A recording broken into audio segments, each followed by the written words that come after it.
अकाल मृत्यु क्या है? गरुड़ पुराण के अनुसार यदि किसी व्यक्ति की मौत जहर पीकर, फांसी लगाकर, भूख से पीड़ित होकर, आग से जलने पर, किसी हिंसक प्राणी द्वारा जल में डूबने से, किसी दुर्घटना के कारण, किसी जहरीले सांप या बिच्छू के काटने से या फिर आत्महत्या करने से होती है तो वह अकाल मृत्यु कहलाती है। अकाल मृत्यु वह स्थिति है जब शरीर का नष्ट हो जाता है लेकिन आत्मा संसार में ही बनी रह जाती है। आप और हम देखते हैं कि आए दिन लोग सड़क दुर्घटना या फिर किसी आपदा का शिकार हो जाते हैं और अपनी जान गंवा बैठते हैं। ऐसी मौतों को धर्मशास्त्रों में अकाल मृत्यु का दर्जा दिया गया है। आइए जानते हैं अकाल मृत्यु किसे और क्यों होती है। एक अटल सच्चाई है कि इस धरती पर जिस भी प्राणी ने जन्म लिया है उसकी मौत होना तय है। यह एक ऐसा सच है जिसे बदला नहीं जा सकता। हम सभी जानते हैं कि पृथ्वी लोक में प्राणियों की संख्या इतनी है कि हर दिन किसी न किसी की मृत्यु होती रहती है और ये जरूरी भी है। प्राचीन प्राणी जाएगा तो एक नए प्राणी का सृजन होगा। मृत्यु के बाद सब परमात्मा की शरण में जाते हैं लेकिन ये सब पर लागू नहीं है। सीधी सी बात है कि हर प्राणी को मोक्ष प्राप्त नहीं होता। इनमें से कुछ ऐसे भी होते हैं जिनकी आत्मा सदियों तक पृथ्वी लोक में ही भटकती रहती है और इसका कारण है उनकी अकाल मृत्यु होना, यानी भगवान का दिया हुआ पूरा जीवन न जीना। आइए अब जानते हैं कि अकाल मृत्यु कैसे होती है। हमारे वेदों में मनुष्य की उम्र 100 साल निर्धारित की गई है, तो अकाल मृत्यु क्यों होती है? इन 100 साल की निर्धारित उम्र में दुष्कर्म को नहीं मिलाया गया है।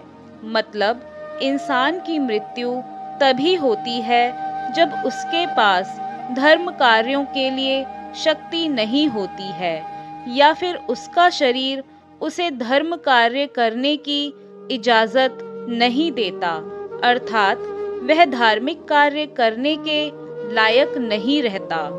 इससे अलग जब कोई व्यक्ति अपनी इच्छा से धार्मिक कार्यों को त्याग देता है तो पृथ्वी पर उसके जीवन की अवधि कम होती जाती है, यानी इंसान की उम्र भले ही 100 साल हो लेकिन अपने कर्मों के कारण वह अपनी उम्र को खुद ही कम करता चला जाता है, जिस कारण व्यक्ति की अकाल मृत्यु हो जाती है। अब जानिए अकाल मृत्यु के बाद आत्मा का क्या होता है। भगवान श्री विष्णु जी गरुड़ पुराण के माध्यम से यह बताते हैं कि मनुष्य के जीवन के 7 चक्र निश्चित होते हैं। जो मनुष्य इस चक्र को पूरा नहीं कर पाते, ऐसे में वे मनुष्य अकाल मृत्यु को प्राप्त हो जाते हैं। अचानक ही मृत्यु होने की वजह से मनुष्य की मोह माया, इच्छा और तृष्णा बनी रहती है जो कभी पूरी नहीं हो पाती। ऐसे में शरीर तो नष्ट हो जाता है लेकिन अकाल मृत्यु प्राप्त होने वाली आत्माएं धरती पर अपने परिजनों और जीवित लोगों को कष्ट पहुंचाती रहती है और अपनी तृष्णा पूरी करने की कोशिश करती है। गरुड़ पुराण के अनुसार प्राकृतिक मौत से मरने वाले मनुष्य को 41 दिन में दूसरा शरीर प्राप्त हो जाता है। इसके विपरीत अकाल मृत्यु को प्राप्त व्यक्ति भूत प्रेत, पिशाच, कुष्मांडा, ब्रह्म राक्षस, बेताल और छत्रपाल योनि में भटकता रहता है। उनकी आत्मा को जल्दी से शांति नहीं मिलती। गरुड़ पुराण के अनुसार अकाल मृत्यु में आत्महत्या को सबसे निकृष्ट माना जाता है। आत्महत्या को हमारे हिंदू ग्रंथों के अनुसार सबसे घिनौना कृत्य बताया गया है। भगवान श्री विष्णु जी ने गरुड़ पुराण में आत्महत्या को ईश्वर का निरादर करना और अपमान करना कहा है। भगवान श्री हरि विष्णु जी कहते हैं कि आत्महत्या करने वाले मनुष्य की आत्मा पृथ्वी लोक पर तब तक भटकती रहती है जब तक कि वह प्रकृति द्वारा निर्धारित अपने जीवन चक्र को पूरा नहीं कर लेती। ये घोर कृत्य एक किस्म की सजा है। इस प्रकार की आत्मा को ना तो नरक लोक में जगह मिलती है और ना ही स्वर्ग लोक में। इस प्रकार की आत्मा को मरने के बाद भी सबसे कष्टदायक स्थिति से गुजरना पड़ता है। यह आत्माएं अंधकार में तब तक भटकती रहती है जब तक कि उन आत्माओं का प्रकृति द्वारा निर्धारित जीवन चक्र पूरा नहीं हो जाता।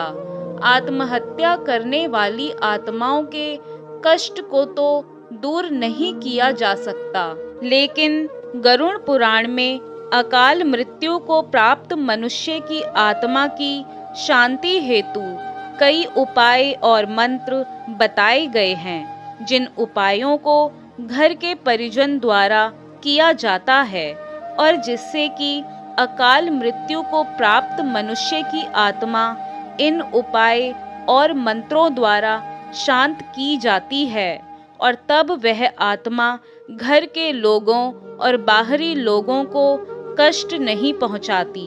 लेकिन आत्मा इन उपाय और मंत्र के द्वारा केवल शांत होती है, उसे मोक्ष की प्राप्ति नहीं होती जब तक उसका निर्धारित जीवन चक्र पूरा नहीं हो जाता। क्या है अकाल मृत्यु के संकेत अर्थात अकाल मृत्यु के लक्षण?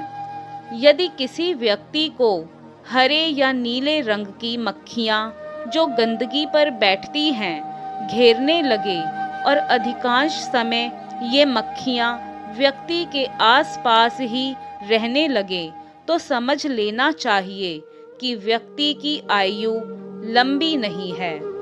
जिस व्यक्ति की मृत्यु निकट हो तो उसको अपने आसपास कुछ सायों के मौजूद होने का एहसास होता है, जैसे बिना किसी के होते हुए भी अपना कोई प्रियजन समझकर आवाज देता हो। ऐसे व्यक्तियों को अपने पूर्वज, पितर और कई मृत व्यक्ति भी नजर आते रहते हैं। समुद्र शास्त्र के अनुसार जब मृत्यु निकट आती है तो हथेली में मौजूद रेखाएं अस्पष्ट और इतनी हल्की दिखाई देने लगती है कि उसे देख पाना संभव नहीं होता। यानी व्यक्ति के हाथ से किस्मत की लकीरें मिटने लगती है। जिन लोगों की मृत्यु निकट होती है वे अपनी छाया को भी खुद से अलग देखने लगते हैं। उनको ऐसा लगता है कि हमारी छाया हमसे अलग क्रियाकलाप कर रही है। आयुर्वेद के अनुसार मृत्यु से पहले मानव शरीर से अजीब सी गंध आने लगती है। यह गंध किसी मुर्दे की गंध की तरह ही होती है। इसे मृत्यु गंध भी कहा जाता है। यह हृदयाघात रोग इत्यादि मस्तिष्क आघात के कारण उत्पन्न होती है, तो समझो मृत्यु निकट है। यदि कोई रोग है तो उसे टालिए मत, समय रहते इलाज करवाइए। जब कोई व्यक्ति सूर्य, चंद्रमा या अग्नि से उत्पन्न होने वाली रोशनी को भी नहीं देख पाता है तो ऐसा इंसान भी कुछ माह ही और जीवित रहेगा, यानी उसकी उम्र कम है। जब किसी व्यक्ति को पानी, तेल या दर्पण में अपनी परछाई ना दिखाई दे या परछाई विकृत दिखाई देने लगे तो समझो वो इंसान कुछ ही दिनों का मेहमान है। जब कोई व्यक्ति नशा, रोग, अत्यधिक चिंता या अत्यधिक कार्य करता है तो उसके भीतर के सभी नाड़ियां आदि कमजोर हो जाते हैं। ऐसे व्यक्ति की आंखों के सामने उठते समय, बैठते समय या किसी भी समय बार बार अंधेरा छा जाता है। ऐसे व्यक्ति की भी मौत नजदीक होती है। आशा करती हूँ गरुड़ पुराण के अनुसार अकाल मृत्यु से जुड़ी जानकारी आपको पसंद आई होगी। वीडियो पसंद आई तो वीडियो को लाइक, शेयर, कमेंट करना ना भूलें और अगर आप हमारे YouTube चैनल पर पहली बार आए हैं तो हमारे चैनल को सब्सक्राइब भी कर लें। धन्यवाद।